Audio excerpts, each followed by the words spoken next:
आप कृपा करके हमारे एक प्रश्न का उत्तर दीजिए। लोग कहते हैं कि मृकंड ऋषि के पुत्र मार्कंडेय ऋषि चिरायु हैं, और जिस समय प्रलय ने सारे जगत को निगला था उस समय भी वे बचे रहे। परंतु सूत जी, वे तो इसी कल्प में हमारे ही वंश में उत्पन्न हुए एक श्रेष्ठ भृगुवंशी हैं, और जहां तक हमें मालूम है कि इस कल्प में अब तक प्राणियों का कोई प्रलय नहीं हुआ है। ऐसी स्थिति में यह बात कैसे सत्य हो सकती है कि जिस समय प्रलय का समय नहीं आया और प्रलय हुआ और केवल मार्कंडेय जी बचे? जब पूरी पृथ्वी जल में डूब रही थी उस समय केवल मार्कंडेय जी डूब उतरा रहे थे, और उन्होंने अक्षय वट के पत्ते के दोने में अत्यंत अद्भुत और सोए हुए बाल मुकुंद भगवान का दर्शन किया। सूत जी, हमारे मन में बड़ा संदेह है और इस बात को जानने की बड़ी उत्कंठा है, और आप बड़े योगी हैं, पौराणिकों में सम्मानित हैं। आप कृपा करके हमारा यह संदेह मिटा दीजिए। सूत जी महाराज ने कहा, शौनक जी, आपने बड़ा सुंदर प्रश्न किया, इससे लोगों का भ्रम मिट जाएगा, और सबसे बड़ी बात तो यह है कि इसमें भगवान की मंगलमयी महिमा है। जो इसका गान करता है उसके सारे कलिमल नष्ट हो जाते हैं। शौनक जी, मृकंड ऋषि ने अपने पुत्र मार्कंडेय के सभी संस्कार समय समय पर किए। मार्कंडेय जी विधि पूर्वक वेदों का अध्ययन करके तपस्या और स्वाध्याय से संपन्न हो गए थे। मार्कंडेय जी ने आजीवन ब्रह्मचारी रहने का व्रत लिया, अखंड ब्रह्मचर्य, और शांत भाव से रहने लगे। सिर पर जटाएं बढ़ा रखी थी, वृक्षों की छाल का ही वस्त्र पहनते थे। वे अपने हाथ में कमंडल और दंड धारण करते, शरीर पर यज्ञोपवीत और मेखला शोभायमान रहती। काले मृग का चर्म, रुद्राक्ष की माला और कुश, यही उनके पास संपत्ति थी।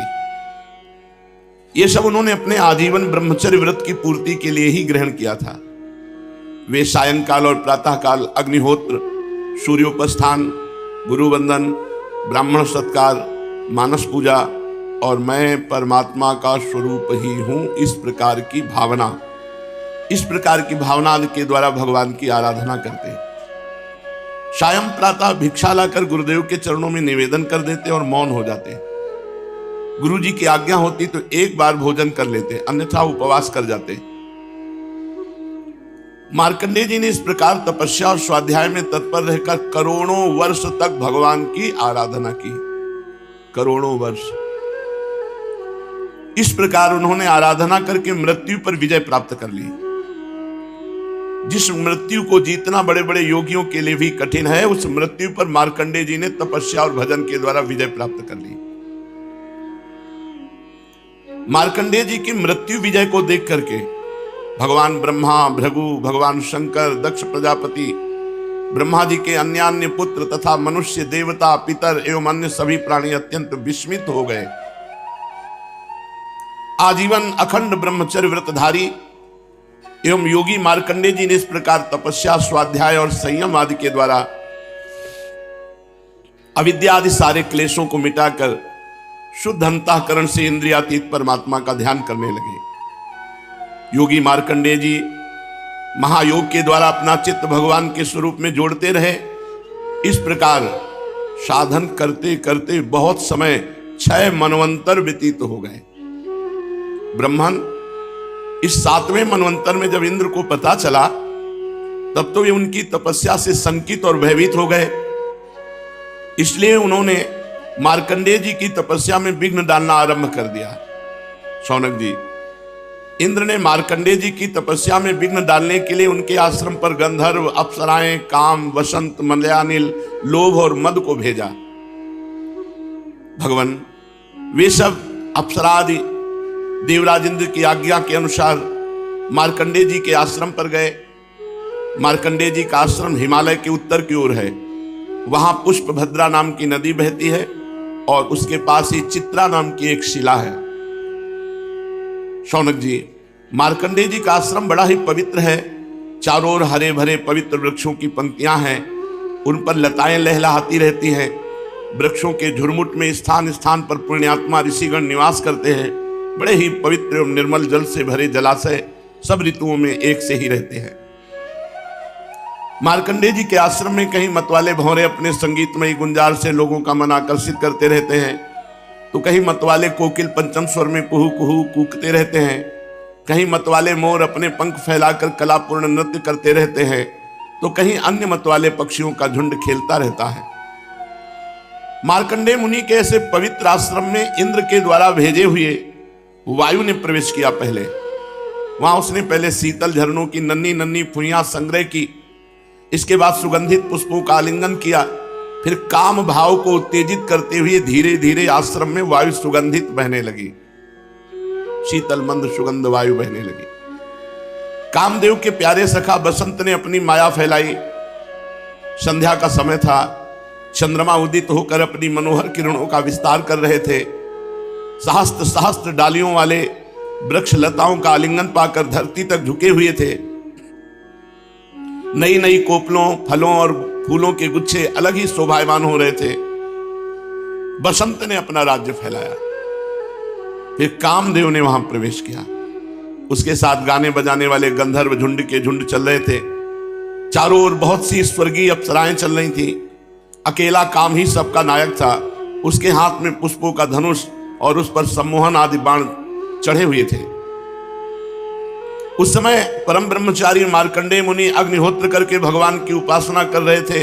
उनके नेत्र बंद थे। वे इतने तेजस्वी थे मानो स्वयं अग्निदेव ही मूर्तिमान होकर बैठे हों। उनको देखने से ही मालूम हो जाता था कि इनको पराजित कर सकना बहुत ही कठिन है। इंद्र के आज्ञाकारी सेवकों ने मार्कंडेय मुनि को इसी अवस्था में देखा। अब शुरू हुआ आकर्षण। अप्सराएं मार्कंडेय ऋषि के सामने नाचने लगी, गंधर्व मधुर गान करने लगे, मृदंग, वीणा, ढोल आदि बाजे बड़े मनोहर स्वर में बजाने लगे। शौनक जी, अब कामदेव ने अपने पुष्प निर्मित धनुष पर पंचमुख बाण चढ़ाया। उसके 5 बाणों के नाम हैं शोषण, दीपन, सम्मोहन, तापन, उन्मादन। जिस समय उसने इन 5 बाणों को निशाना लगाया मार्कंडेय जी पर, उसी समय इंद्र के सेवक बसंत और लोभ ने मार्कंडेय मुनि का मन विचलित करने के लिए प्रयत्नशील थे। मार्कंडेय जी के सामने बहुत सुंदरी अप्सरा पुंजिकस्थली वो गेंद खेल रही थी। बार बार वक्षा स्थल के भार से उसकी कमर लचक जाया करती थी। साथ ही उसकी चोटियों में गुथे हुए सुंदर सुंदर पुष्प और मालाएं बिखर कर धरती पर गिरती जा रही थी। वो तिरछी चितवन से मार्कंडेय ऋषि की ओर देख रही थी।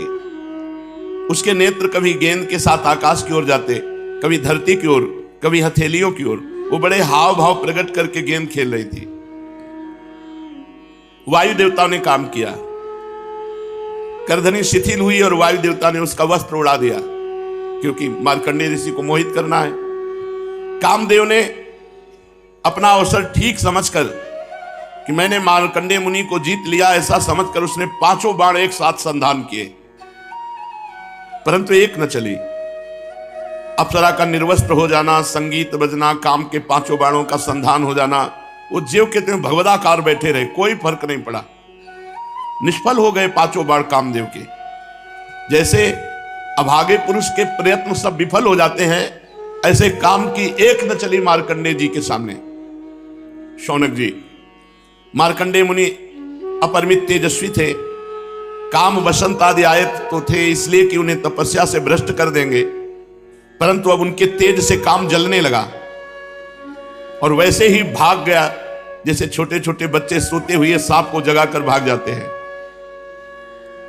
शौनक जी, इंद्र के सेवकों ने इस प्रकार मार्कंडेय जी को पराजित करना चाहा, परंतु वे रत्ती भर भी विचलित न हुए। इतना ही नहीं, उनके मन में इस बात को लेकर तनिक भी अहंकार का भाव न हुआ कि मैं काम विजयी हूं। सच है, महापुरुषों के लिए कौन सी आश्चर्य की बात है। जब देवराज इंद्र ने देखा कि कामदेव अपनी सेना के साथ निस्तेज, हतप्रभ और परास्त होकर लौटा है और सुना कि ब्रह्मर्षि मार्कंडेय जी परम प्रभावशाली हैं, तो देवराज इंद्र को बड़ा ही आश्चर्य हुआ।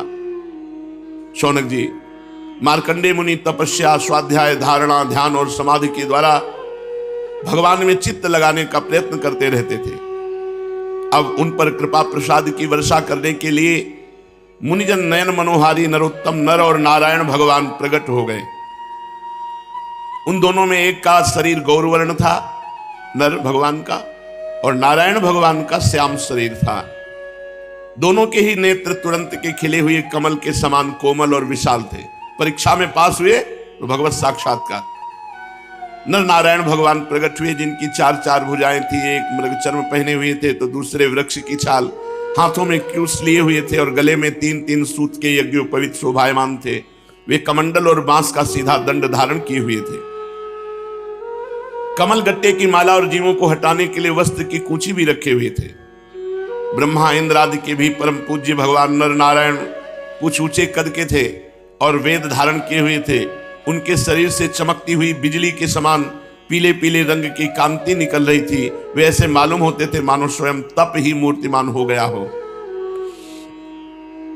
जब मार्कंडेय मुनि ने देखा कि भगवान के साक्षात स्वरूप नर नारायण ऋषि पधारे हैं, तब वे बड़े आदर भाव से उठकर खड़े हो गए और धरती पर दंडवत लौटकर साष्टांग प्रणाम किया। भगवान के दिव्य दर्शन से उन्हें इतना आनंद हुआ कि उनका रोम रोम, उनकी सारी इंद्रियां एवं अंतःकरण शांति के समुद्र में गोता खाने लगे। मार्कंडेय ऋषि का शरीर पुलकित हो गया, नेत्रों में आंसू उमड़ आए, जिनके कारण वे उन्हें भर आंख देख भी न सके। तदनंतर मार्कंडेय जी हाथ जोड़कर उठ खड़े हुए। उनका अंग अंग भगवान के सामने झुका जा रहा था। उनके हृदय में उत्सुकता तो इतनी थी मानो वे भगवान का आलिंगन कर लेंगे। उनसे और कुछ तो बोला न गया, गदगद वाणी से केवल इतना ही कहा, नमस्कार नमस्कार, नमो नमः नमो नमः।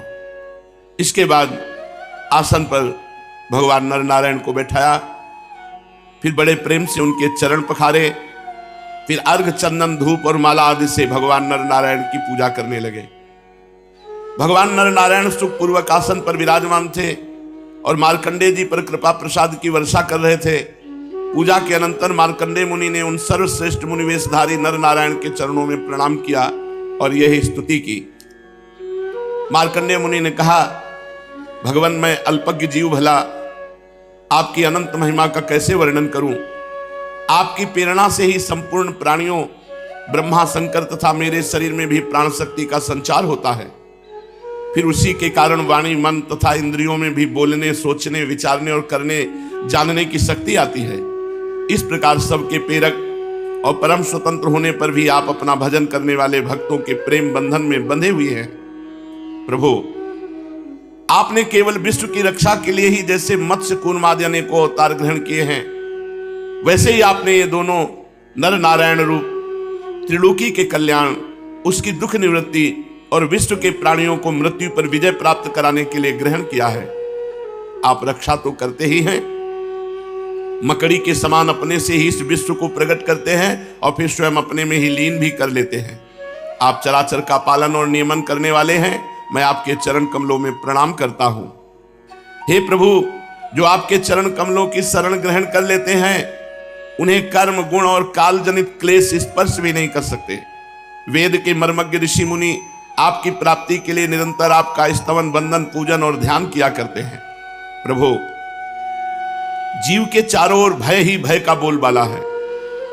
औरों की तो बात ही क्या, आपके काल रूप से स्वयं ब्रह्मा भी अत्यंत भयभीत रहते हैं, क्योंकि उनकी आयु भी सीमित केवल 2 परार्ध की है। फिर उनके बनाए हुए भौतिक शरीर वाले प्राणियों के संबंध में तो कहना ही क्या है। ऐसी अवस्था में आपके चरण कमलों की शरण ग्रहण करने के अतिरिक्त और कोई भी परम कल्याण तथा सुख शांति का उपाय हमारी समझ में नहीं आता, क्योंकि आप स्वयं ही मोक्ष स्वरूप हैं। भगवान, आप समस्त जीवों के परम गुरु, सबसे श्रेष्ठ और सत्य ज्ञान स्वरूप हैं। इसलिए आत्मस्वरूप को ढक देने वाले देह, गेह आदि निष्फल, असत्य, नाशवान और प्रतीति मात्र पदार्थों को त्याग कर मैं आपके चरण कमलों की ही शरण ग्रहण करता हूं। कोई भी प्राणी यदि आपकी शरण ग्रहण कर लेता है तो वह उससे अपने सारे अभीष्ट पदार्थ प्राप्त कर लेता है। जीवों के परम सुहृद प्रभु, यद्यपि सत्व, रज और तम ये तीनों गुण आपकी ही मूर्ति हैं, इन्हीं के द्वारा आप जगत की उत्पत्ति, स्थिति, लय आदि अनेकों मायामयी लीलाएं करते हैं। फिर भी आपकी सत्व गुणमयी मूर्ति ही जीवों को शांति प्रदान करती है। रजोगुणी और तमोगुणी मूर्तियों से जीवों को शांति नहीं मिल सकती, उनसे तो दुख, मोह और भय की वृद्धि ही होती है। भगवान, इसलिए बुद्धिमान पुरुष आपकी और आपके भक्तों की परम प्रिय एवं शुद्ध मूर्ति नर नारायण की ही उपासना करते हैं। पांचरात्र सिद्धांत के अनुयायी विशुद्ध सत्य को ही आपका श्री विग्रह मानते हैं, उसी की उपासना से आपके नित्य धाम वैकुंठ की प्राप्ति होती है। वैकुंठ धाम की विलक्षणता है कि वह लोक होने पर भी सर्वथा भय रहित, भोगयुक्त होने पर भी आत्मानंद से परिपूर्ण है। वे रजोगुण और तमोगुण को आपकी मूर्ति स्वीकार नहीं करते। भगवान, आप अंतर्यामी, सर्वव्यापक, सर्वस्वरूप, जगत गुरु, परम आराध्य और शुद्ध स्वरूप हैं। समस्त लौकिक और वैदिक वाणी आपके अधीन है। आप ही वेद मार्ग के प्रवर्तक हैं। मैं आपके इस युगल स्वरूप नर नारायण को नमस्कार करता हूं। आप यद्यपि प्रत्येक जीव की इंद्रियां तथा उनके विषयों में, प्राणों में, हृदय में भी विद्यमान है, तो भी आपकी माया से जीव की बुद्धि इतनी मोहित हो जाती है, ढक जाती है कि वह निष्फल और झूठी इंद्रियों के जाल में फंसकर आपकी मधुर झांकी से वंचित हो जाता है।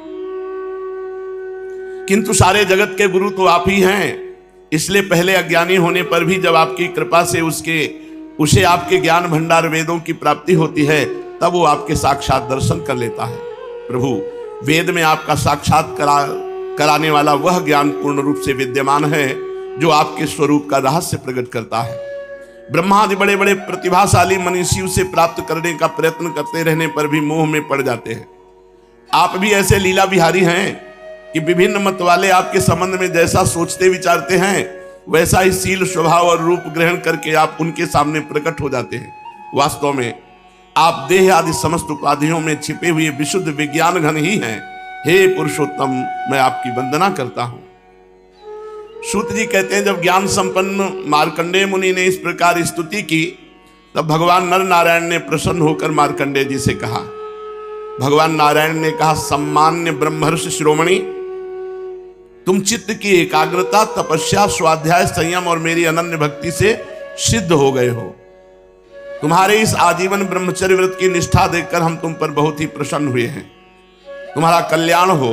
मैं समस्त वर देने वालों का स्वामी हूं, इसलिए तुम अपना अभीष्ट वर मुझसे मांग लो। मार्कंडेय मुनि ने कहा, देव देवेश, शरणागत भयहारी अच्युत, आपकी जय हो, जय हो।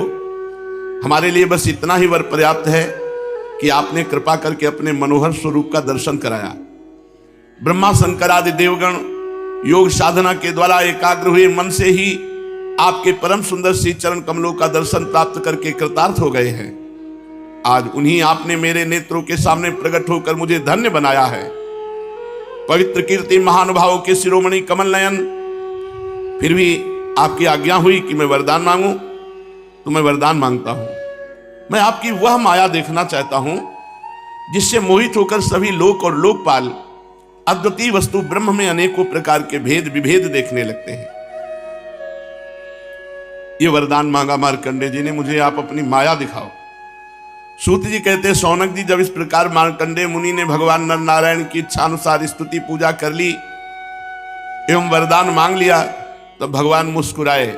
मुस्कुराना ही माया है, और कहा, ठीक है, ऐसा ही होगा। इसके बाद भगवान नर नारायण अपने आश्रम बद्रीवन को चले गए। मार्कंडेय मुनि अपने आश्रम में रहकर इस बात का चिंतन करते कि भगवान कहते थे माया दिखाएंगे, ये कब माया दिखाएंगे? वे अग्नि, सूर्य, चंद्रमा, जल, पृथ्वी, वायु, आकाश एवं अंतःकरण में तो क्या, सर्वत्र भगवान का ही दर्शन करते हुए मानसिक वस्तुओं से भगवान का पूजन करते रहते। कभी कभी मार्कंडेय जी के हृदय में प्रेम की ऐसी बाढ़ आ जाती कि वे उसके प्रवाह में डूबने उतराने लगते, और उन्हें इस बात की भी याद न रहती कि कब कहां किस प्रकार भगवान की पूजा करनी चाहिए। वो सोचते थे कि भगवान आएंगे और फिर कभी कोई ऐसा चमत्कार जादू माया का दिखाएंगे। यही सोच रहे थे कि एक दिन पुष्पभद्रा नदी के तट पर मार्कंडेय मुनि भगवान की उपासना में तन्मय हो रहे थे। अचानक देखा कि बड़ी आंधी आ गई, बड़े जोर की आंधी। उसी समय आंधी के कारण बड़ी भयंकर आवाज होने लगी। देखा फिर विकराल बादल आ गए, आकाश बादलों से भर गया। देखा बिजली चमक चमक कर कड़कने लगी और रथ के धुरे के समान बूंदे नहीं, धारा जल की बरसने लगी। यही नहीं, मार्कंडेय मुनि ने देखा कि समुद्र अपनी मर्यादा तोड़ दिया और बाढ़ में आ गया, और पृथ्वी को निगलते हुए उनके आश्रम को भी डूब दिया। आंधी के वेग में समुद्र की बड़ी बड़ी लहरें, बड़े भयंकर भंवर बड़ी भयंकर कान फाड़ डालने वाली ध्वनि, और स्थान स्थान पर बड़े बड़े मगरमच्छ लहरों में उछल रहे। उस समय मार्कंडेय जी ने देखा कि बाहर भीतर चारों ओर जल ही जल, मूसलाधार वर्षा, समुद्र मर्यादा तोड़ दिए, सब संसार समुद्र में डूब गया। जिधर देखो जल ही जल, यहां तक कि भीतर भी आंख मूंदते तो जल ही जल, कुछ और दिखाई नहीं दे रहा था। ऐसा जान पड़ता था कि जल राशि में पृथ्वी ही नहीं, स्वर्ग ब्रह्मलोक सब डूब गया। ऊपर से बड़े वेग से आंधी चल रही थी, बिजली चमक रही थी, जिससे संपूर्ण जगत संतप्त हो रहा था। मार्कंडेय मुनि ने देखा कि इस जल प्रलय से सारी पृथ्वी डूब गई। उद्भिद, स्वेदज, अंडज, जरायुज, चारों प्रकार के प्राणी एवं 84 लाख योनियां सब व्याकुल हो गई, सब डूब गई। अब तो मार्कंडेय जी बहुत भयभीत हो गए, उदास हो गए। उनके सामने ही प्रलय समुद्र में भयंकर लहरें उठ रही थी, आंधी के वेग से जलराशि उछल रही थी, प्रलयकालीन बादल बरस बरस कर समुद्र को और भी भरते जा रहे थे। उन्होंने देखा कि समुद्र ने द्वीप, वर्ष, पर्वतों के साथ सारी पृथ्वी को डुबो दिया। पृथ्वी, अंतरिक्ष, स्वर्ग, ज्योतिर्मंडल, ग्रह, नक्षत्र, तारे, दिशाएं, तीनों लोक सब समुद्र में डूब गए। बचे तो केवल मार्कंडेय मुनि, सब डूब गए। अब उस समय उनकी जटाएं खुल गई, वो पागलों के समान हाथ फैला फैला करके अपने प्राण बचाने के लिए भागते, जिधर भागते उधर जल राशि। भूख से, प्यास से व्याकुल हो रहे थे। किसी और बड़े बड़े मगरमच्छ उन पर टूट पड़ते, कोई तिमिंगल मच्छ उन पर टूट पड़ता। हवा की लहर के झोंके, थपेड़े, घायल हो गए, विकल हो गए। इधर उधर तरंगों से भटकते भटकते बेहोश हो गए, इतने थक गए कि कुछ ज्ञान न रहा, ना पृथ्वी का ना आकाश में, बस जल में ऐसे कभी बड़ी भारी भंवर में पड़ जाते, कभी तरल तरंगों की चोट से चंचल हो उठते, कभी जल जंतु आपस में एक दूसरे पर आक्रमण करते और ये अचानक उनका शिकार भी बन जाते। कहीं शोकग्रस्त हो जाते, कहीं मोहग्रस्त हो जाते, कभी दुख ही दुख के निमित्त आते, कभी थोड़ा सुख मिल जाता, कभी भयभीत हो जाते, कभी मर जाते, कभी जी जाते, कभी रोग होते। ये सब देख रहे हैं। मार्कंडेय मुनि नारायण भगवान की माया से मोहित हो रहे थे। प्रलय काल के समुद्र में भटकते भटकते उन्हें सैकड़ों, हजारों ही नहीं लाखों करोड़ों वर्ष बीत गए। शौनक जी, मार्कंडेय मुनि इसी प्रकार प्रलय जल में बहुत समय भटकते रहे। एक बार उन्होंने पृथ्वी के एक टीले पर एक छोटा सा बरगद का पेड़ देखा और उस बरगद के पेड़ में हरे हरे पत्ते और लाल लाल फल शोभायमान हो रहे थे। बरगद के पेड़ में ईशान कोण पर एक डाल थी और उसमें एक पत्तों का दोना सा बना और उस पत्ते के दोने में बड़ा सुंदर नन्हा सा शिशु लेटा है। उसके शरीर से ऐसी उज्जवल छटा छिटक रही थी जिससे आप आसपास का अंधेरा दूर हो रहा था। करारविंदेन मुखारविंदम पदारविंदे विनिवेशयंतम बटस्य पत्रस्य पुटे शयानम बालम मुकुंदम मनसा स्मरामि। वो शिशु मरकत मणि के समान सांवला सांवला था। मुख कमल पर सारा सौंदर्य फूट पड़ता था। गर्दन शंख के समान उतार चढ़ा वाली थी। छाती चौड़ी, तोते की चोंच के समान सुंदर नासिका, भौहें बड़ी मनोहर थी। काली काली घुंघराली हल्के कपोलों पर लटक रही थी। श्वास लगने से कभी कभी हिल भी रही थी। शंख के समान घुमावदार कानों में अनार के लाल लाल फूल शोभा दे रहे थे। मूंगे के समान लाल लाल होंठों की कांति से उनकी सुधामयी श्वेत मुस्कान कुछ लाल लीमा मिश्रित हो गई थी। नेत्रों के कोने कमल के भीतरी भाग के समान तनिक लाल लाल थे। मुस्कान और चितवन बरबस हृदय को पकड़ लेती थी। बड़ी गंभीर नाभि थी। छोटी सी तोन पीतल के पत्ते के समान जान पड़ती थी। श्वास लेने के समय उस पर पड़ी हुई बलें तथा नाभि भी हिल जाया करती थी। नन्हे नन्हे हाथों में बड़ी सुंदर सुंदर अंगुलियां थी। वो शिशु अपने दोनों कर कमलों से एक चरण कमल के मुख में, एक चरण कमल को अंगूठा मुख में डालकर चूस रहे थे। पैर का अंगूठा, दाहिने पैर को पकड़कर उसका अंगूठा चूस। मार्कंडेय मुनि ये दृश्य देखकर थोड़ा आनंद आया। हजारों करोड़ों वर्ष हो गए समुद्र में डूबते मरते उतराते जीते। जब भगवान बाल मुकुंद के दर्शन किए तो थोड़ा शौनक जी उस दिव्य शिशु को देखते ही मार्कंडेय मुनि की सारी थकावट जाती रही। आनंद से उनके हृदय कमल और नेत्र कमल खिल गए। शरीर पुलकित हो गया। उस नन्हे से शिशु के इस अद्भुत भाव को देखकर उनके मन में तरह तरह की शंकाएं, ये कौन है ऐसा। अब वे उस शिशु से बातें पूछने के लिए उनके सामने गए। सड़क के अभी मार्कंडेय जी पहुंच भी नहीं पाए थे कि उस शिशु के श्वास के साथ उसके शरीर के भीतर उस प्रकार घुस गए जैसे कोई मच्छर किसी के पेट में चला जाए। जब शिशु के पेट में जाके देखा तो वही हाल वहां भी था। वहां भी प्रलय चल रही थी, पूरी सृष्टि जल में डूब गई थी। और वे विचित्र दृश्य देखकर आश्चर्यचकित हो गए कि जो प्रलय बाहर थी वही इस बालक के उदर में भी। वे मोहवश कुछ सोच विचार भी न सके।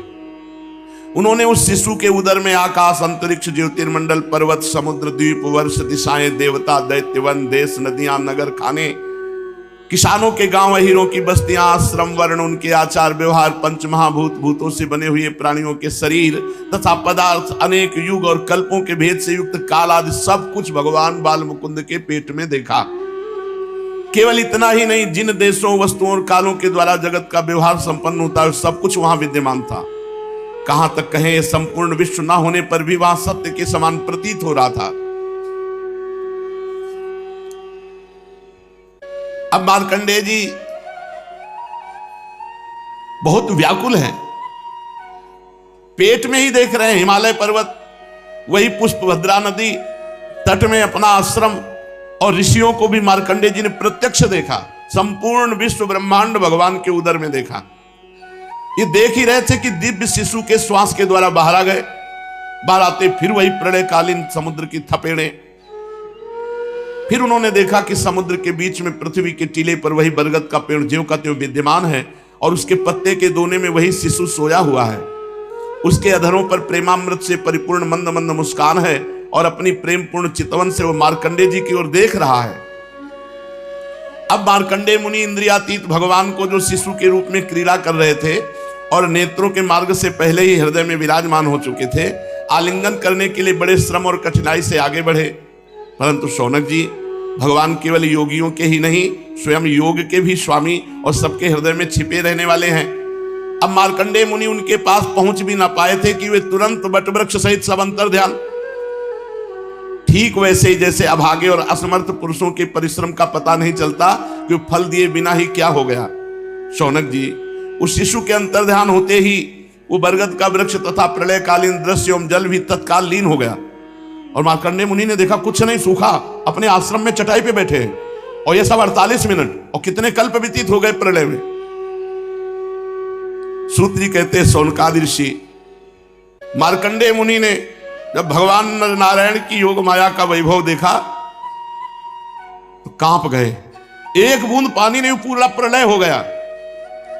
माया से मुक्त होने के लिए मायापति भगवान की एकमात्र शरणागति उपाय है, दूसरा कोई उपाय नहीं है।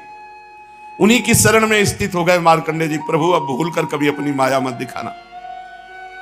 मार्कंडेय जी मन ही मन कहा, प्रभु, आपकी माया वास्तव में प्रतीति मात्र होने पर भी सत्य ज्ञान के समान प्रकाशित होती है और बड़े बड़े विद्वान भी उसके खेलों में मोहित हो जाते हैं। आपके श्री चरण कमल ही शरणागतों को सब प्रकार से अभय दान करते हैं, इसलिए मैंने आपके श्री चरण कमलों की शरण ग्रहण की है। सूत जी कहते हैं, मार्कंडेय जी इस प्रकार शरणागति की भावना में तन्मय हो रहे थे। उसी समय भगवान शंकर और भगवती पार्वती जी साथ में नंदी पर सवार होकर आकाश मार्ग से विचरण करते हुए उधर आ निकले और मार्कंडेय जी को उसी अवस्था में देखा। भगवान शंकर के साथ बहुत से गण भी थे। जब भगवती पार्वती मार्कंडेय मुनि की ध्यान की अवस्था में देखा तब उनका हृदय वात्सल्य स्नेह से उमड़ आया। उन्होंने शंकर जी से कहा, भगवान, तनिक इस ब्राह्मण की ओर तो देखिए। जैसे तूफान शांत हो जाने पर समुद्र की लहरें और मछलियां शांत हो जाती हैं और समुद्र धीर गंभीर हो जाता है, वैसे इस ब्राह्मण का शरीर, इंद्रिय, अंतःकरण शांत हो रहा है। समस्त सिद्धियों के दाता आप ही हैं, इसलिए कृपा करके इस ब्राह्मण की तपस्या का प्रत्यक्ष फल दीजिए। भगवान शंकर ने कहा, देवी, ये ब्रह्म ऋषि लोक अथवा परलोक की कोई भी वस्तु नहीं चाहते, और तो क्या, इनके मन में कभी मोक्ष की भी आकांक्षा नहीं होती।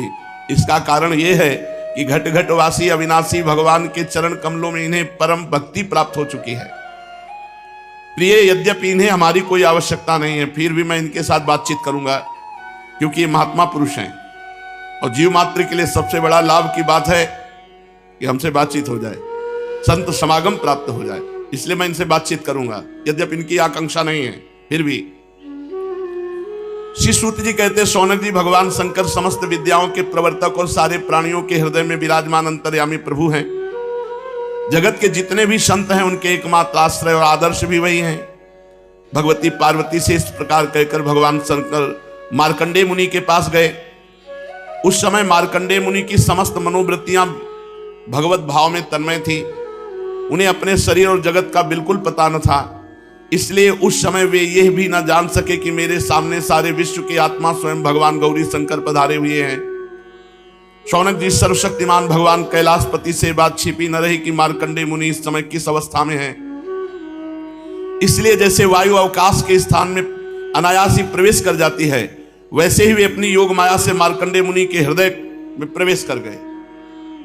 मार्कंडेय मुनि ने देखा कि उनके हृदय में भगवान शंकर पधारे। शंकर जी के सिर पर बिजली के समान चमकीली पीली पीली जटाएं शोभायमान हो रही थी। 3 नेत्र हैं, 10 भुजाएं, लंबा तगड़ा शरीर, उदयकालीन सूर्य के समान तेजस्वी हैं। शरीर पर बाघंबर धारण किए हुए हैं। हाथों में शूल, खटवांग, ढाल, रुद्राक्ष माला, डमरू, खप्पर, तलवार और धनुष लिए हैं। मार्कंडेय मुनि अपने हृदय में अकस्मात भगवान शंकर का रूप देखकर विस्मित हो गए कि मैंने तो चाहा नहीं, ये क्या है, कहां से आए।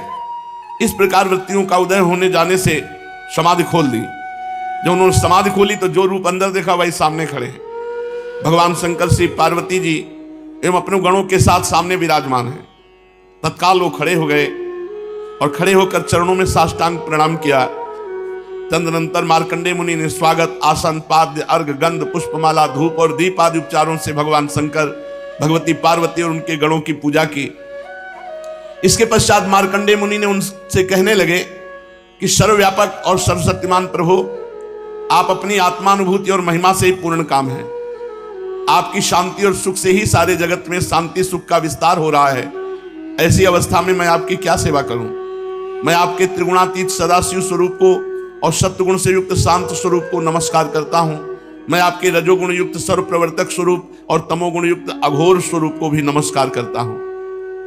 सूत जी कहते हैं, शौनक जी, जब मार्कंडेय मुनि ने संतों के परमाश्रय देवाधिदेव भगवान शंकर की इस प्रकार स्तुति की, तब वे उन पर अत्यंत संतुष्ट हुए और बड़े प्रसन्न चित्त से हंसते हुए कहने लगे।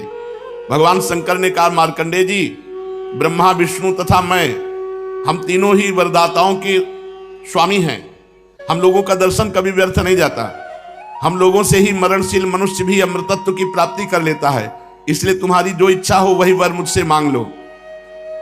ब्राह्मण स्वभाव से ही परोपकारी, शांत चित्त एवं अनासक्त होते हैं। वे किसी के साथ वैरभाव नहीं रखते और समदर्शी होने पर भी प्राणियों का कष्ट देखकर उसके निवारण के लिए पूरे हृदय से जुट जाते हैं। उनकी सबसे बड़ी विशेषता तो ये होती है कि वे हमारे अनन्य प्रेमी एवं भक्त होते हैं। सारे लोक और लोकपाल ऐसे ब्राह्मणों की वंदना, पूजा और उपासना किया करते हैं। केवल वे ही क्यों, मैं, शिव, भगवान ब्रह्मा और साक्षात ईश्वर विष्णु भी उनकी सेवा में संलग्न रहते हैं। ऐसे शांत महापुरुष मुझ में, विष्णु भगवान में, ब्रह्मा में, अपने में और सब जीवों में अणुमात्र भी भेद नहीं देखते। ऐसे शांत महापुरुष मुझ में, विष्णु भगवान में, ब्रह्मा में, अपने में, सब जीवों में अणुमात्र भी भेद नहीं देखते। सदा सर्वदा सर्वत्र सर्वथा एक रस आत्मा का ही दर्शन करते हैं। इसलिए हम तुम्हारे जैसे महात्माओं की स्तुति और सेवा करते हैं। भगवान शिव ने मार्कंडेय जी से कहा, तुम्हारे जैसे महात्माओं की स्तुति और सेवा करते हैं। भगवान शिव ने कहा, मार्कंडेय जी, केवल जल में तीर्थ ही तीर्थ नहीं होते तथा केवल जड़ मूर्तियां ही देवता नहीं होती। सबसे बड़े तीर्थ और देवता तुम्हारे जैसे संत हैं, क्योंकि वे तीर्थ और देवता बहुत दिनों में पवित्र करते हैं, परंतु संत जन दर्शन मात्र से ही पवित्र कर देते हैं। हम लोग तो संतों को ही नमस्कार करते हैं, क्योंकि वे चित्त की एकाग्रता, तपस्या, स्वाध्याय, धारणा, ध्यान और समाधि के द्वारा हमारे वेद में शरीर को धारण करते हैं। मार्कंडेय जी, बड़े बड़े महापापी और अंत्यज भी तुम्हारे जैसे संत महापुरुषों के चरित्र श्रवण और दर्शन से ही शुद्ध हो जाते हैं। फिर वे तुम लोगों के संभाषण और सहवास आदि से शुद्ध हो जाए, इसमें तो कहना ही क्या है। सूत जी कहते, शौनकादि ऋषियों, चंद्रभूषण देवाधिदेव भगवान शंकर की एक एक बात धर्म के गुप्ततम रहस्य से परिपूर्ण थी। एक एक अक्षर में भगवान शंकर के अमृत टपक रहा था। अमृत का समुद्र भरा हुआ था। मार्कंडेय मुनि अपने कानों के द्वारा पूरी तन्मयता के साथ उसका पान करते रहे, परंतु उन्हें तृप्ति न हुई। वे चिरकाल तक विष्णु भगवान की माया से भटक चुके थे, बहुत थके हुए भी थे। भगवान शंकर की कल्याणी वाणी का अमृतमय पान करने से उनके सारे क्लेश नष्ट हो गए। उन्होंने भगवान शंकर से इस प्रकार कहा। मार्कंडेय जी ने कहा, सचमुच सर्वशक्तिमान भगवान की लीला सभी प्राणियों की समझ के परे है। भला देखो तो सही, ये सारे जगत के स्वामी होकर भी अपने अधीन रहने वाले मेरे जैसे जीवों की वंदना और स्तुति करते हैं। धर्म के प्रवचनकार प्राय प्राणियों को धर्म का रहस्य और स्वरूप समझाने के लिए उसका आचरण और अनुमोदन करते हैं, तथा कोई धर्म का आचरण करता है तो उसकी प्रशंसा भी करते हैं। जैसे जादूगर अनेकों खेल दिखलाता है और उन खेलों से उसके प्रभाव में कोई अंतर नहीं पड़ता, वैसे ही आप अपनी स्वजन मोहिनी माया की वृत्तियों को स्वीकार करके किसी की वंदना स्तुति आदि करते हैं तो केवल इस काम के द्वारा आपकी महिमा में कोई त्रुटि नहीं आती। आपने स्वप्न दृष्टा के समान अपने मन से ही संपूर्ण विश्व की सृष्टि की है और इसमें स्वयं प्रवेश करके कर्ता न होने पर भी कर्म करने वाले गुणों के द्वारा कर्ता के समान प्रतीत होते हैं। भगवान, आप त्रिगुण स्वरूप होने पर भी उनके परे उनकी आत्मा के रूप में स्थित हैं। आप इस समस्त ज्ञान के मूल केवल अद्वितीय ब्रह्म स्वरूप हैं। मैं आपको नमस्कार करता हूं। हे अनंत, आपके श्रेष्ठ दर्शन से बढ़कर ऐसी कौन सी वस्तु है जिसे मैं वरदान के रूप में मांगूं। मनुष्य आपके दर्शन से ही पूर्ण काम और सत्य संकल्प हो जाता है। आप स्वयं तो पूर्ण है ही, अपने भक्तों की भी समस्त कामनाओं को पूर्ण करने वाले हैं। इसलिए मैं आपका दर्शन प्राप्त कर लेने पर भी एक वर और मांगता हूं, वो ये कि भगवान में और भगवान के शरणागत भक्तों में और हे शिव आप में मेरी अविचल भक्ति सदा सर्वदा बनी रहे। भगवान में, भगवान के भक्तों में और हे शिव आप में मेरी अविचल भक्ति सदा सर्वदा बनी रहे।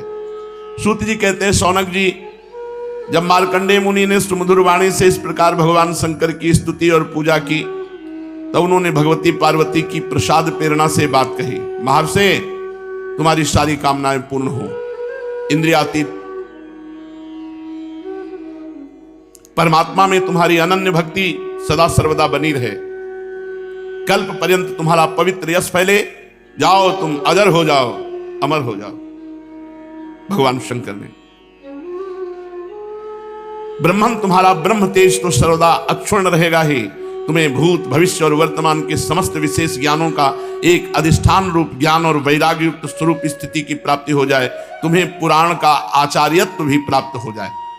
सूत जी कहते, शौनक जी, इस प्रकार परम करुणा में त्रिलोचन भगवान शंकर मार्कंडेय मुनि को वर देकर भगवती पार्वती से मार्कंडेय मुनि की तपस्या और उनके प्रलय संबंधी अनुभवों का वर्णन करते हुए वहां से चले गए। भृगुवंश शिरोमणि मार्कंडेय मुनि को उनके महायोग का परम फल प्राप्त हो गया। वे भगवान के अनन्य प्रेमी हो गए। अब भी वे भक्ति भाव भरित हृदय से पृथ्वी पर विचरण किया करते हैं।